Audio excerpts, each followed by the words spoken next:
And liftoff, the final liftoff of Atlantis on the shoulders of the space shuttle. America will continue the dream. Roger, roll, Atlantis. Houston now controlling the flight of Atlantis. The space shuttle spreads its wings one final time for the start of a sentimental journey into history.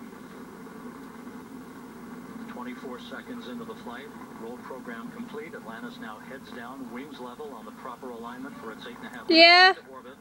4.5 million pounds of hardware and humans taking aim on the International Space Station.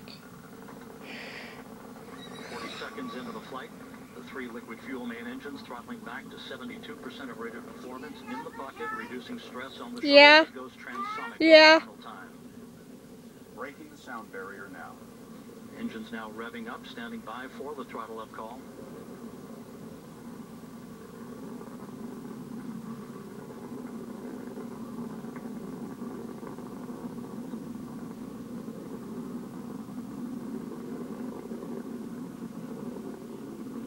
Atlantis, go and throttle up, no action, DPDT. Nothing like it in the world. Bill Harwood, what are we seeing now? We have a camera on the side of the external tank that they beam down that show the view from the orbiter itself. They're obviously looking for any signs of foam insulation that might come off during the ascent that could pose a debris threat to the shuttle. Nothing obvious in the early moments of flight. There was a warning alarm for a pressure alarm in the cockpit. Mission Control told them no problem on that, no action required. So far, so good. Shuttle astronaut Steve Robinson, what's going on in there at this moment? You've done this 4 times.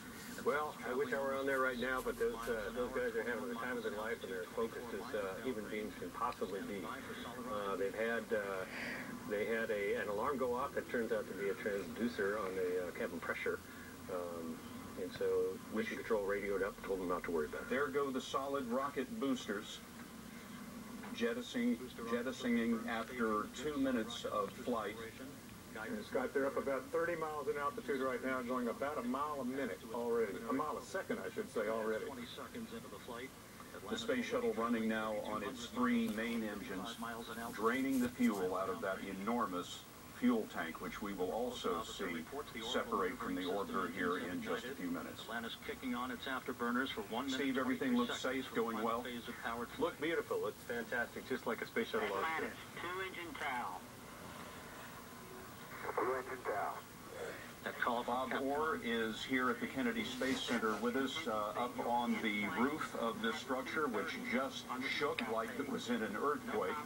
Bob Orr, what are you seeing there? Scott, this never gets old. I have to tell you, when you're on the roof, you feel a shuttle launch more than see it. We had a relatively low cloud cover, and as the shuttle lifted off, it was a spectacular view here. It drew applause from everyone outside. It disappeared quickly into the clouds, but we could still feel the vibration. It was a majestic launch, and it was one that just 3 hours ago that didn't look possible. But so far, everything is going great, Scott. It's a big day and a good news day here at Kennedy Space Center. An estimated 750,000 people have come to this part of Central Florida to see this spectacle. Kelly Kobiea is out there with some of them. Kelly, what do they say? Scott, there were a series of cheers when the shuttle went up, when you saw that big flame out here 12 miles away from the launch pad. Another cheer when you heard the rumble of the engines, and then the crowd gave one final round of applause for the shuttle program as that shuttle disappeared up into the clouds. People here maybe wiped away a tear or two, but mostly it was smiles, picture-taking, and lots of applause. We are 4 minutes after liftoff at this point. They are very likely heading all the way to orbit. They have passed the point that they would land in Europe if there was a problem with the space shuttle main engines. So far, no sign of any problems of any kind on this mission. What happens next, Steve Robinson? Just listening to NASA, Rob Navius there describing it well. The solid rocket boosters came off, and now they're in a very smooth portion of the ascent.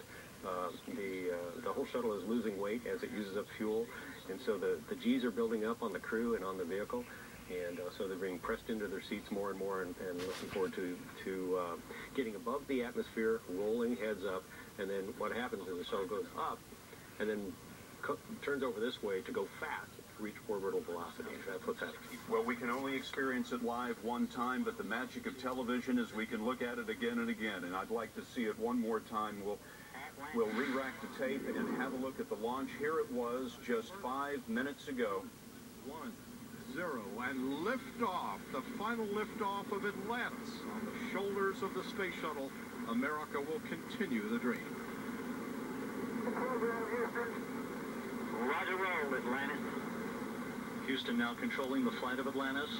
The space shuttle spreads its wings one final time for the start of a sentimental journey into history. Bill Harwood, there is nothing like this. There is nothing like this on the drawing boards. We are not likely to see a spacecraft of this size, complexity, and capability, perhaps in our lifetimes. No, we're really not. I was just thinking, watching it come off the pad, that I'm never going to see that again. And we're all so used to it. The shuttle is almost iconic in this country in terms of that winged orbiter that we're all so used to, and we're not going to see it again. It's quite a moment. Steve, you have flown on 4 shuttle flights. You've been with NASA how long? 30? In one more week, it will be 35 years. 35 years. What does this mean to you, seeing the last shuttle go? Well, to tell you the truth, Scott, I'm kind of mission focused. I'm the lead Capcom for this mission, which means I'm one of the guys in mission control that actually speaks to the crew. So at 3 o'clock tomorrow morning, I'll be in mission control and back in Houston and starting my job here. So I'm very focused on the crew, their readiness, and the mission ahead of them.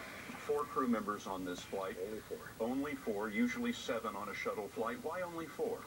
Well, the idea is normally when we launch a shuttle to the International Space Station, we have a rescue capability with another shuttle behind it. Well, clearly we don't have that now. And so if we do need to park these guys on the International Space Station, we'd have to bring them down on a phased series of Russian Soyuz spacecraft, and 4 is as many as we can handle. We're going to go back down to the live picture of the shuttle.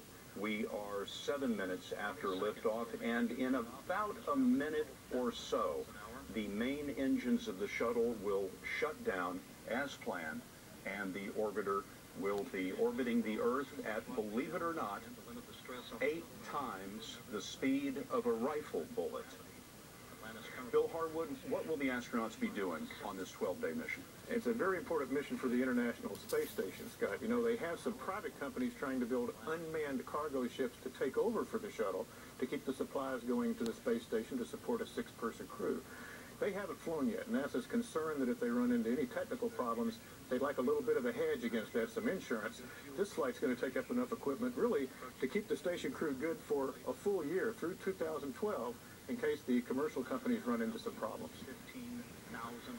We should be about 30 seconds from main engine cutoff, and is it at that point, Steve, that we see the external tank fall away?